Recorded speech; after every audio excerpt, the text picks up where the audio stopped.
Okay, well, welcome to today's class about the differences between American and British English. I will do my best to answer any questions with British English, but good thing Lucy is here to help me with that. She always helps me with that. So, great.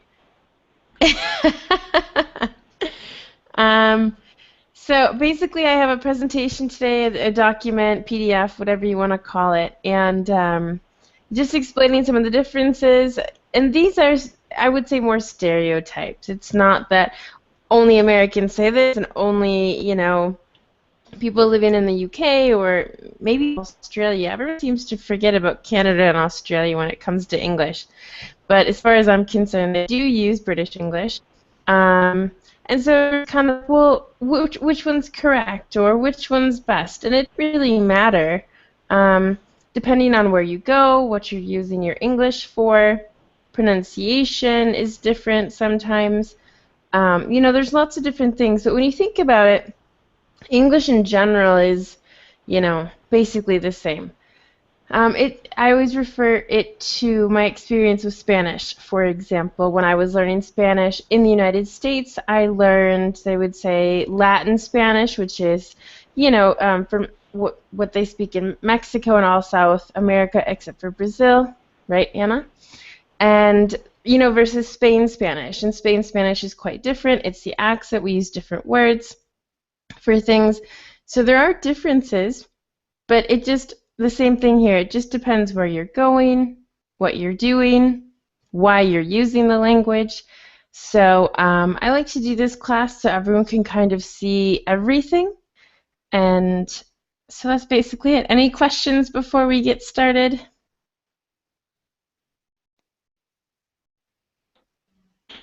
Nope. Okay, fantastic. So let me go ahead and try and share my document with you. Just a second here. This one is what I want to share. Okay, so I'm going to check here. Yep, great. So you can all see this now. So this is the presentation that I have for you. And we're just going to go little by little. So if you have any questions, let me know. I would prefer that you not type that you have a question because I'll be focusing on this document and I'm not going to be in kind of the chat area, okay? So just unmute yourself and ask the question, I think would be easiest, all right? Okay, so to begin. One of the main differences, I shouldn't say main, but one of the more different, he said even a word, is the present perfect tense, okay?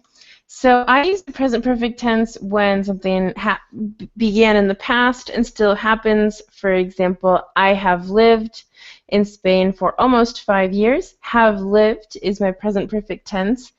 However, in British English, they use this tense when something happened recently. Okay, so here we have some examples, and something happened recently, but the action's finished. For example, I just ate lunch. I use it in the past. It's done. It's finished. So that to me is the past simple. And in England, or let's say the British English, they would use the present perfect tense. So our examples are Jenny feels ill, she ate too much. So this is the American way of saying things in the past simple. And then here it's Jenny feels ill, she's eaten too much. All right, and so in other classes, I don't know if it was here or on the actual Intenga website, but this apostrophe S is has in this case, okay? So I'll just put that there. The next one is I can't find my keys. Did you see them anywhere? Okay, so maybe the situation is before I asked you, everything that has happened was in the past. And so that's why I'm asking in the past simple. Did you see them anywhere? Okay, or I can't find my keys. Have you seen them anywhere? Now, being an American, I can absolutely tell you that I could also say this one. It's not that you can or can't say it depending. It's just what normally we would say, okay? So have you seen them is more the moment. Have you seen them since I started looking for them until this moment too? Okay, so you can say both. It's just there's a tiny little difference between the two, okay? Any questions until this point? I might have some of you read the other examples, but for now, all right, doesn't look like it. So we'll go ahead and move down here. Okay, so now when we're using already, just, or yet, again, just we use for things that, you know, just happened or they happened not that long ago. Already is, I just want to translate this into Spanish, it makes it easier. Already is if something's happened until this point, and yet as well, but we use yet with more with questions and normally at the end of a sentence. We can also use yet in a different way, and actually that might be kind of interesting for a different topic, so I'm just going to write that down quick as long as we're all here. Okay, so in the first example, the American example is are they going to the show tonight? No, they already saw it. Okay, so I'm using already and with the past simple. Okay, so the other way that we can also say this is, are they going to the show tonight? No, they've already seen it. Okay, so this they've is our have, and we're using the past participle here for the present perfect tense. And these words, well, not always, but already goes in between have and the past participle in the present perfect tense, okay? Well, in any of the perfect tenses, if it were past participle, or past perfect, sorry, or future perfect, or something like that, okay? All right, so that's probably pretty easy. Here are some other examples. So why don't I have some of you read these? 1, 2, 3, 4, 5, 6, 8. And I have 1, 2, 3, 4, 5. All right, that's fine. Ken, let's go ahead and start with you because you're always first on the list. Why don't you read the first two? So you'll read A and B, okay? Okay. Of just the first example. Okay. Is Samantha here? No, she just left. Okay, good. So this is the American one because it only has a verb. In the second sentence, we'll see that Anna will be able to read the examples A and B, and that's the British English. So Anna, would you like to read the second A and B part? Is Samantha here? No, she's just left. Okay, great. Thanks, Anna. And so this apostrophe S here is has, again in this case, and it's really not that big of a difference, okay? So we have no, she just left or she's just left, and it's just that S that changes. And as we know in English, many times we kind of don't say, well, at least in American English, we kind of cut off the ends of things sometimes. Or for example, we say that the T's differently. They might sound more like a D. And so if you say this quickly, she's just left, you might not even understand which verb tense you're using. Okay, so you might be using the past simple, the first example, or the past or the present. Okay, so fantastic. Any questions? Pretty simple. Okay. No. Okay. And Natalie, would you please read the next example, the A and B? Okay. Can I borrow your book? No, I didn't read it yet. Okay, perfect. So exactly, this is the American English. It's past simple. Anything that's happened from now to the past is past simple. Didn't read it yet. Okay. And I'm just going to move this a tiny bit here so we can see it better. I don't know if pictures are over this. So, Lucia, were you next? Why don't you go ahead and read this last example here, okay? Can I borrow your book? No, I haven't read it yet. Okay, very good. So this haven't read is obviously our present perfect. Okay, I can also say this, and I might say it as well, depending on context. Maybe from the moment, maybe if I'm thinking that in the moment that this person gave me the book to read to until now, I haven't read it. Okay, and so I actually would probably say this one, the haven't read. I don't know, maybe other people would say didn't read it in American English, but me personally, after being a teacher for so long, for a couple of years, this one actually just sounds better to me. So again, it just depends. And having to teach British English here has been a challenge to keep my American accent and everything like that. So things have changed. Things are changing for me as well. Okay. All right. So any questions before we move on to the next part? All right. Well, let's move down a little bit more so we can all see this. All right. So the verb agreement with collective nouns is also something that we use a little differently. In British English, it does not sound correct to me. So this is a little bit, it's strange to hear it. So in British English, collective nouns, for example, noun to particular groups of people or things, and those other examples can be staff, which are people that work at a place. Okay. Government, class, and team. Okay, so all of these words are singular. However, it means that there's many people. Okay, so staff normally is if you have one employee, but then you have staff that work at a place. The government, obviously, there are many people that work in the government. In a class, even today in this class, we have 5 people plus myself. And then in a team, obviously, you need more than one person to be in a team. So again, these are all singular nouns, however, they have plural meaning, and that's the main difference here.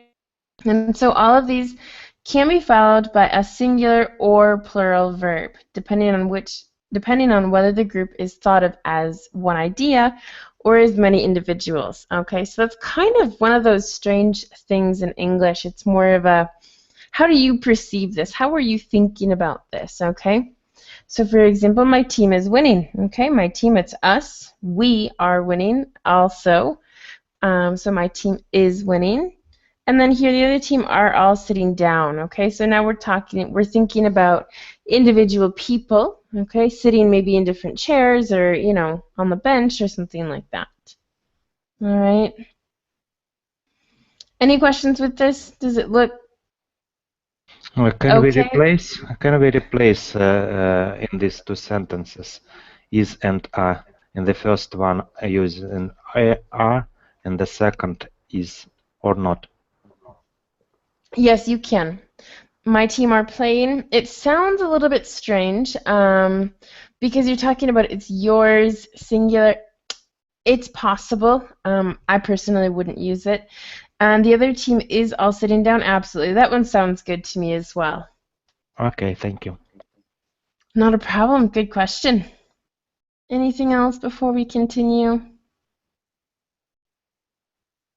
All right. I got to get Ria to read here too. So let me just move this down. Okay. So again, continuing the same idea with collective nouns, it says in American English, collective nouns are always followed by a singular verb. So an American would usually say which team is losing, and in British, both plural and singular forms of the verb are possible. Which team is losing or which team are losing, okay? And they're actually really correct here. This are just doesn't seem to sound right to me, okay? All right, so hopefully that's pretty clear. Again, if you do have a question, let me know. And so let's continue with the verbs of have and take, okay? And so in British English, the verb have frequently functions or works as what is technically referred to as a dyslexical verb, sorry. It is used in contexts where it has very little meaning in itself, but occurs with an object noun which describes an action. Okay, so it's a little bit strange here, the explanation, but let's see if we can understand the examples, which I'll read this and then I'll have Ria read the other ones. I'd like to have a bath, okay? So have, for example, I'd like to take a bath, I'd like to bathe myself or something. We can use different words here, but we're using have. Okay, I'd like to have a sandwich. This happens when we use have with as if it were the verb eat. Okay, I'm going to eat lunch, I'm going to have lunch. Okay, so it doesn't really make sense, which is what it's saying here, very little meaning. But it occurs with an object noun, so that in this case is bath. All right, and it describes an action. All right, so have, obviously there's movement when you take a bath or have a bath, and so this is what they're talking about. Okay, so it might not always sound right, especially when it's not your native language, but it is correct.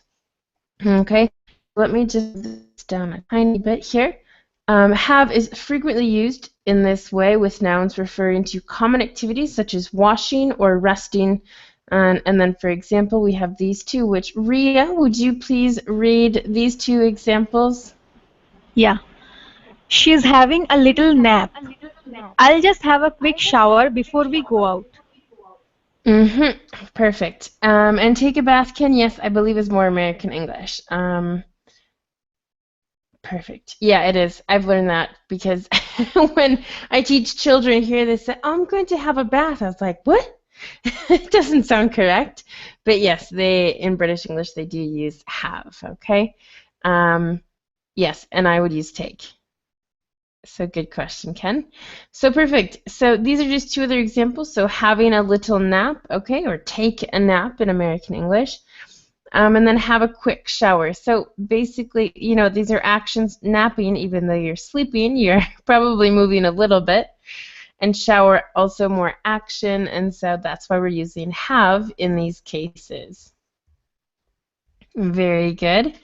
Looks like I'm going to continue because there's still some here. Just like Ken was saying, take is more American. I would agree with that. Okay. So in American English, the verb take rather than have is used in these contexts. So Joe's taking a shower. I'd like to take a bath.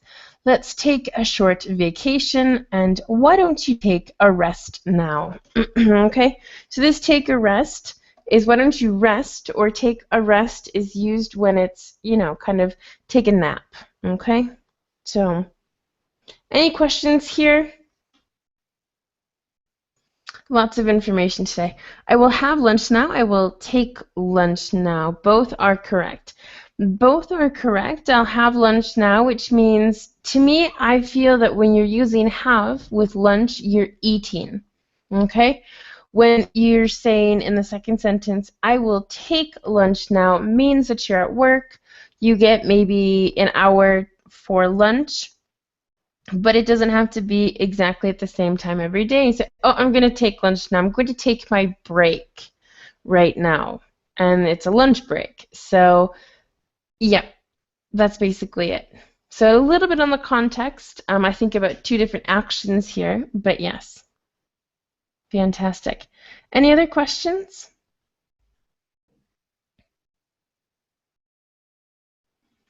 Okay. Well, that's fun then. So let's move down to the next part here. Use of auxiliaries and models. All right. So in British English, the auxiliary do is often used as a substitute for a verb when replying to a question. All right. So the examples are, you coming with us? And the British would say, I might do. Okay. So this do doesn't mean anything. They just use it in this case, okay? In American English, do is not used. I would totally agree with this. Are you coming with us? I might. Okay? So it's just two different uses here.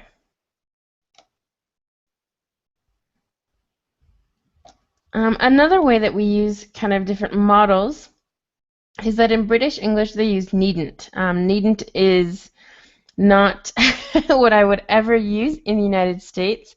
Okay? And it's used instead of don't need to. Okay, the to is over here. So they needn't come to school today. I would say they don't need to come to school today. Okay? And actually, I think American English is maybe, I don't want to say becoming more popular, but more used in British English, well, in England, I should say, because of movies or films and things like that. And so they're listening, they're hearing it more now than they used to. And so they're taking, I don't want to say some of our words, but they are using some of our words. And I know the pronunciation of 20, for example, they do use the American pronunciation sometimes with 20. It is just easier to say. So, and I know that with other things, for example, I haven't got any children. I would say I don't have any children, so it's a very similar case. And I know that some exams that, people get certified in their English with their English level, two of the schools or the examining, I don't even know how to say it. There's Cambridge and Trinity exams, and they're both asking for everyone to use don't have to. Okay, so that's why I kind of wanted to mention this with maybe needn't isn't super used anymore. It's not overly used maybe, and maybe don't need to is becoming more used and more common. Okay, so just like I said in American English, needn't is very unusual, and the usual form is don't need to, exactly what I was saying here. They don't need to come to school today. All right, so any questions there? About song from Beatles, Love Me Do. Love Me Do. It is only for British people, probably, as we studied in previous slide. Because as I understood, Americans don't say do. Correct. Yeah, I might do sounds a little bit strange. Yeah, no, thanks for the comment too. And I work here and in Spain as an English teacher, and because I do have to teach British English, I also work with, is it 4 or 5 other English ladies. And I might, it just sounds so British English to me now. Anna, did you have a question? Really, you're able to, because of that. Interesting. Maybe we should look at some songs or something one day. Yeah.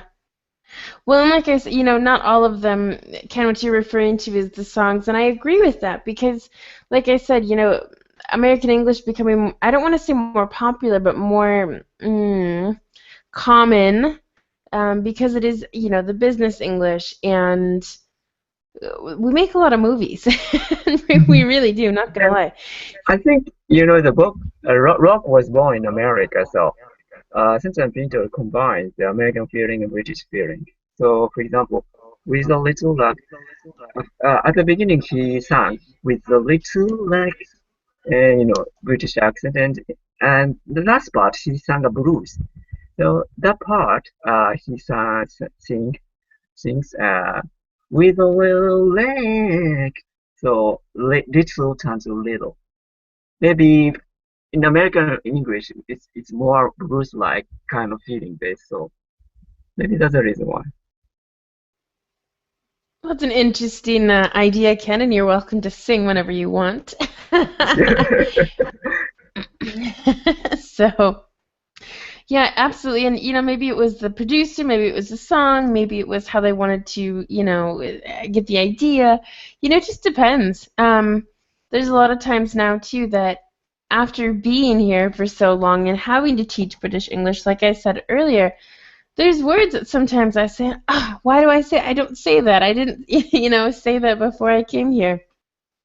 Before, when I mentioned that you're in a team in American English, it's on a team. So there's lots of things that I changed too, just because it's around me, and it's a really difficult situation sometimes because, between my native American English, being native, I should say, not Native American, my accent and the words I use are different. Now, having to teach British English, you kind of mix it, and then it sounds right because you hear it all the time, and then you start to use it. But then when I go home, people have said that I speak funny, my accent's changed. So that's just what happens. And again, this kind of goes back to where are you going to use the English? So, you know, I always tell Spanish people too, it's just like you going to maybe to the United States to teach Spanish. However, you have to speak, you know, this Latino Spanish. And like, oh, I could never do that. Well, that's what I do. And it's, you know, it's not always easy because I don't know all the words. I don't know exactly how they're used. And there are a lot of differences which we're looking at today. So, great. Any other comments before we continue?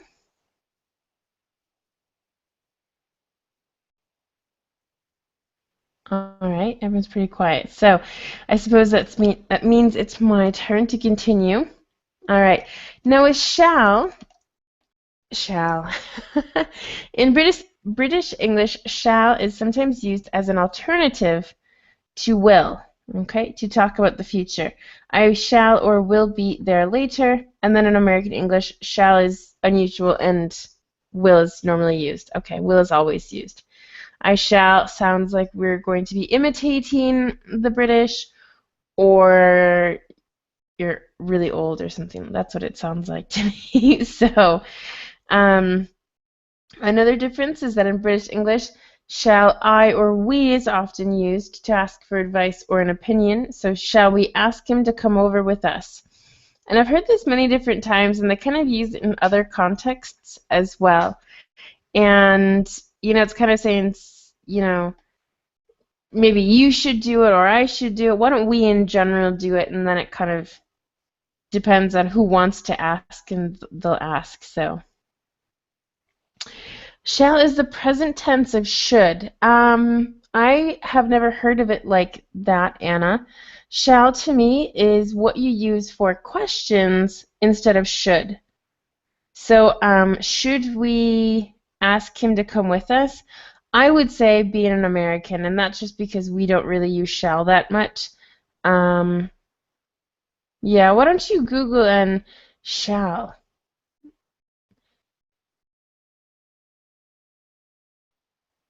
I think I know where you're coming from. It's like can and could and will and would, but I don't think I said it in school that shall should be used with I. For the rest of the pronouns will should be used. Interesting. Would you like to speak and comment about this? I actually have never heard of these before, so. I googled. Yeah. And actually should is the past form of shall. Okay, well that would make that would make sense with the can and could and should and would. Should no. Will and would. Okay, so I can understand that, I suppose. Ria, what do you want to say? Yeah, like I think as I'm from India, so there is more of British influence in our English. So all the grammar books which are available in India, there is this rule that shall should be used with I and we. So I shall go there, we shall go there, I will go there is not grammatically correct. So yeah, that's it. That's an interesting idea, and you know, I think you're right because "shall you help me" doesn't sound right. Hey, let's go to get an ice cream, shall we? Okay. So it's using question tags like that as well with let's. Okay, it's for suggestions and things like that. Interesting. Well, I guess I'm learning something today too in English. Thanks, Ria, and thanks, Anna, for bringing that up too. Anna, did you want to mention anything else? I'm actually gonna. So in American English, you don't really use shall? Not really. Oh. You know, it's kind of like, are we gonna go get an ice cream? Yeah, let's go get it. Or should we? I would use should a lot more often. Shall is probably not very used. It is used, but in my case, very, very little, honestly. So if you were to say this sentence in American English, this one, shall we ask him to come with us? How would you say? Should. Should. I would use Okay. should. And I know Okay. here they teach that when you're saying should, but for questions, you should, you shall. I'm making my own tongue twister over here.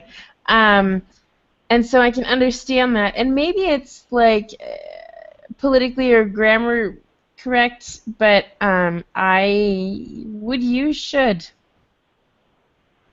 Maybe 1 out of every 10 times that this situation comes up, I would use shall, but you know, when we say it, we don't think about it. We don't think about why we're using it. We just use it. So it's actually interesting to think about, well, why would I use that and not should? Or why would I use should and not shall? So, good. Any other questions? All right, good topic. Good questions. Like I said, they really know, and you know, it's good. I've seen a lot of English books, but like it's still really nice that other people have different knowledge. So, and so here this is. So in American English, should is used instead of shall. For example, should I ask him to come with us? Should I ask him? Did I say shall? Okay, so prepositions. Prepositions are terrible to begin with, and that's because of, you know, from your native language to English. I know from Spanish to English it's terrible, but then we also use prepositions differently in British English than American English. So yes, it's confusing, and it always will be. So in American or British English, at is used with many time expressions for at Christmas or at 5 o'clock at the weekend. And that's true for me as well. At Christmas means at, you know, the Christmas time around Christmas. And at 5 o'clock, yes, I would agree with that. However, this one in American English says on is always used when talking about the weekend, not at, which is very true. So will they still be here on the weekend? She'll be coming home on weekends. Okay, sometimes it sounds a little bit strange. I think I've picked up using at the weekends, unfortunately, in English. And so a different kind of preposition, more different uses. In British English, at is often used when talking about universities or other institutions. She studied chemistry at university, and in American English, in is often used. She studied French in high school. Okay. I went to college. Okay, I would use college as well instead of university. So she studied chemistry at college, in college. So that's another difference here. College. University. Which university do you go to? I think we would use it in that sense, but we normally use college in this case as well. So again, different words that we're using mean the same thing, but different. And then, yes, Anna? Okay. Should I go back up? Yes. In American English, college is a smaller university, right? No, it's just, as far as I know, I don't think so. Okay. And when you are referring to a specific university in American English, can you say at the university or no? More commonly in is used at. When I was at college, when I say when I was at college, that makes me think of kind of the time period, just like at Christmas, yeah? I thought college in American English was a university, but smaller. I think this is in British English because they do have college and they do use university, and I don't know the difference. But in American English, there's really no difference. And the funny thing is that me, for example, I went to the University of Wisconsin, and then the city. Okay, so we use University of Wisconsin, which is where I grew up, and then we use it with the city. Okay, actually studied. So there's University of Wisconsin-Madison, for example. That's probably the most popular. So we use university, but in the title or in the name of it. So that might be the other difference. Does that make sense?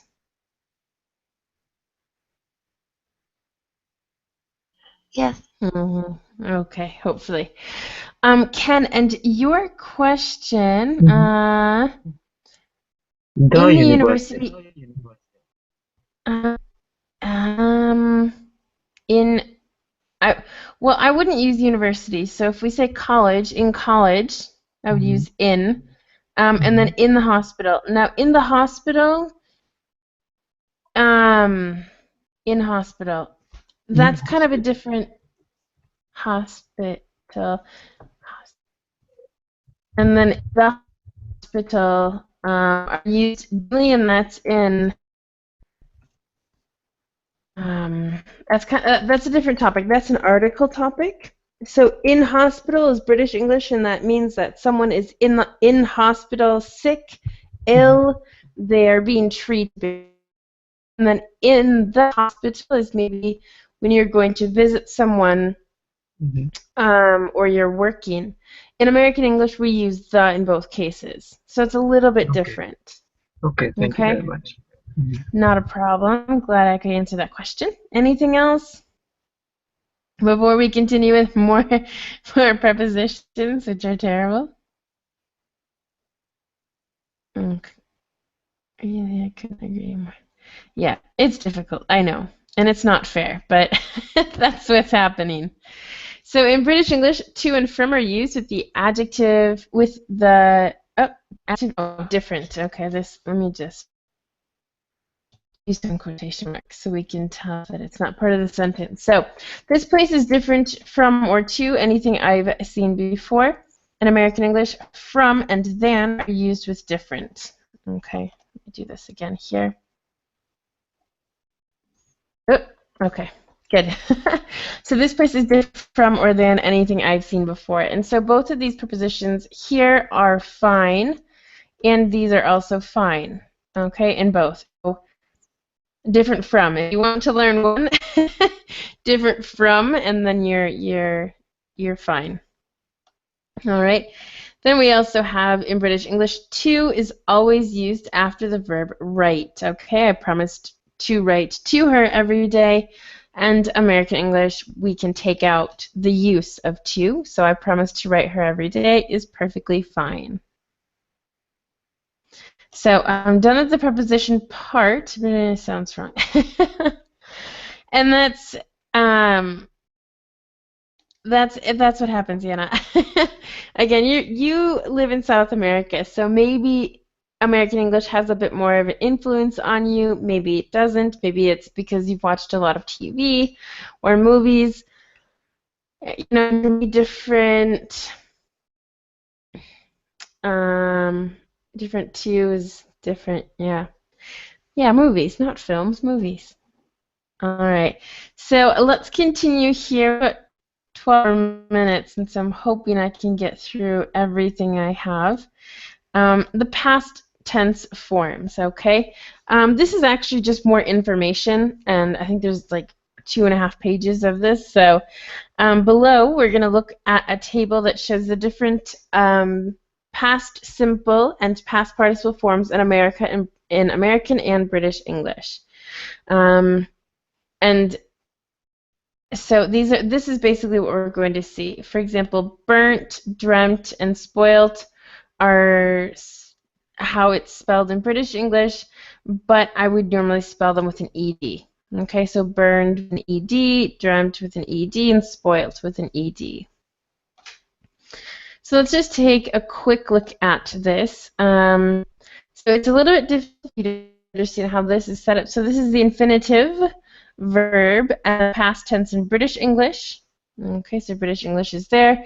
And the past simple in American English here. And then we have the past participles, okay, with the British English. an American English. All right. Sometimes they're different, sometimes they're not. That's basically what it is. And so I'll slowly kind of go down as I'm talking about this. But I would always use the ed ending. I don't think there's one word that I would use with the T instead of ed. And it's actually funny. I remember one time in science class, the teacher had said, you know, this word was spelled incorrectly, and then she looked it up, and it was the word smelt. Okay. Yep, that's fine. Smelt. Okay, just like it is here.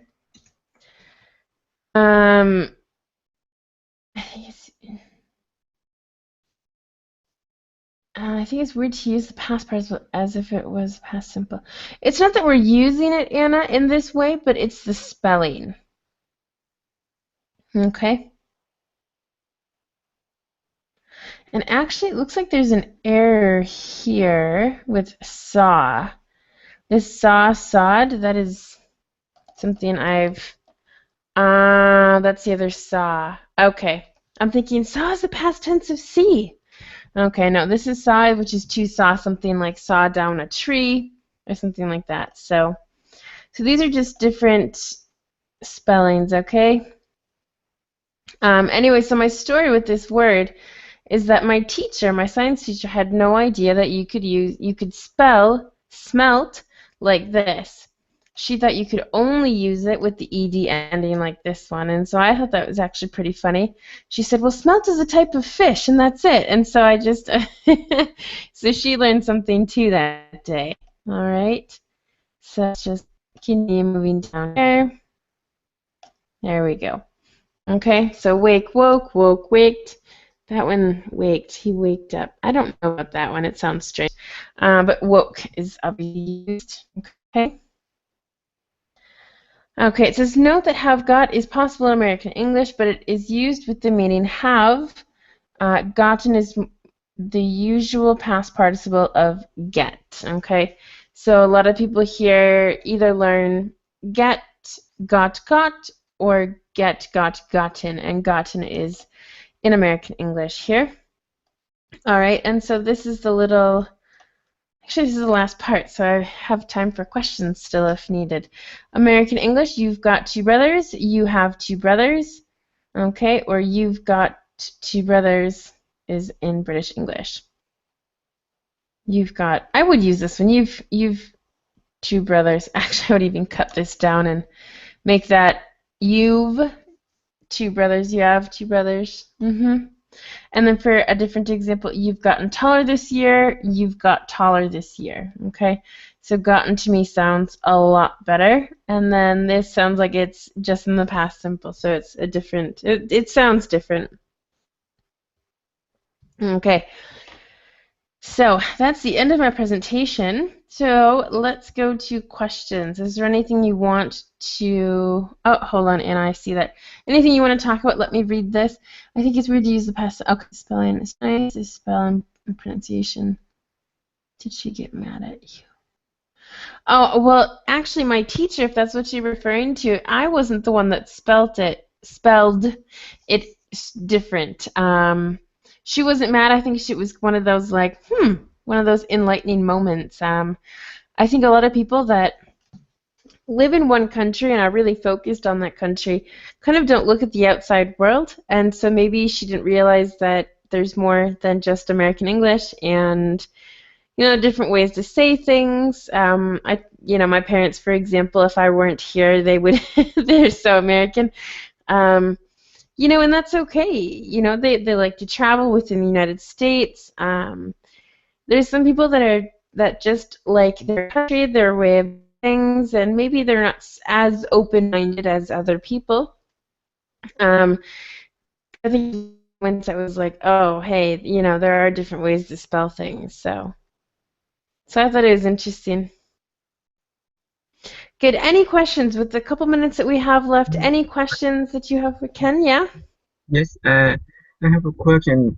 British case, you've got taller this year. It's Grammatically, it seems like a present perfect, but past, just a simple past. So I confused. Yep. Just yep, and I can understand that happens here. Where is it? Here it is. Okay, so they're talking about this here. And actually now you can't even see, but this is the British. Let me try and get this here. So the British English in the past simple and then the American English is the same. Got. It's when it goes to the participle, the past participle, which is when it changes. And so in British English, they're using got, and in American English, we use gotten. Okay. In British past participle also got. Yes, got. Okay, get, got. Okay, I got it. Thank you. Exactly, got. In America, would say get, gotten, right? Yep, get, got, gotten. That's my A's and my O's are very overpronounced, and so those are things that I'm trying to work on when I teach English.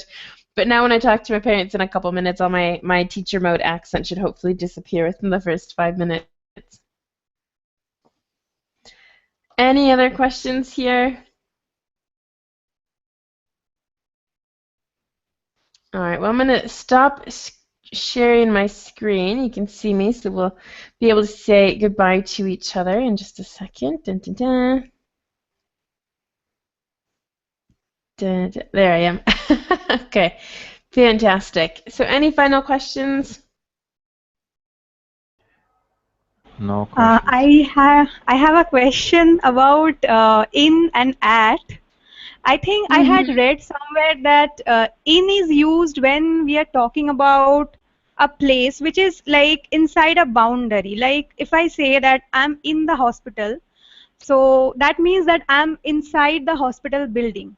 And at is used when we are referring to a location which is maybe close to the hospital. Like I'm at the hospital means I'm not, probably I'm not inside the hospital building, but I'm just, at a place which is Outside. close to the hospital.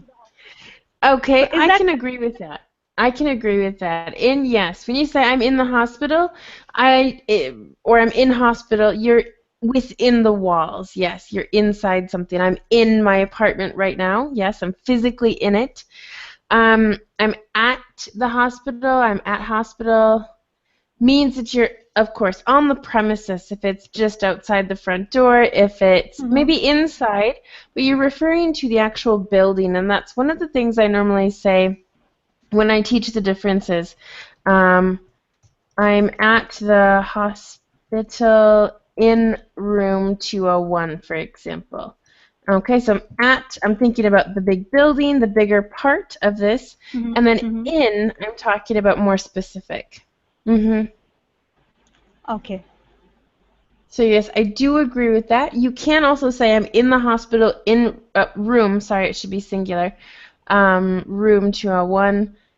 That just means that you're referring to that you're physically inside, okay, and not referring to the actual big building. Yeah. Perfect. I like that. Wonderful. Good. Any other questions? That was a really good question. It's confusing, but at the same time, choose the one that you like best. No? We're finished? Okay, great. Well, thanks for joining. I emailed Thomas, and my next class will be on the 19th. So on Tuesday, it's a class that I had to cancel. My internet was out. Well, everyone was without internet that day. Wi-Fi, I think it came on about 3 o'clock in the morning the next day. I think a tower had fallen down or something like that. So I'm going to redo, or do that class about body language. And then the following class is next Saturday, and it's about a reading activity about customers, and if the customer is always right. So I think it's actually pretty interesting. There are some questions about vocabulary that's in the text, and then discussion, because I think we've all been in a situation where we've been the customer that was right, or we've been an employee that said, okay, well, they're not right, but they say customers are always right. So those are the next two classes that you'll be seeing on the website, okay? Wonderful. Well, everyone enjoy their Sunday, whatever time it is of the day for you, and hopefully I will see you next week. Thank you very much. Thank you Bye. very You're much. very welcome.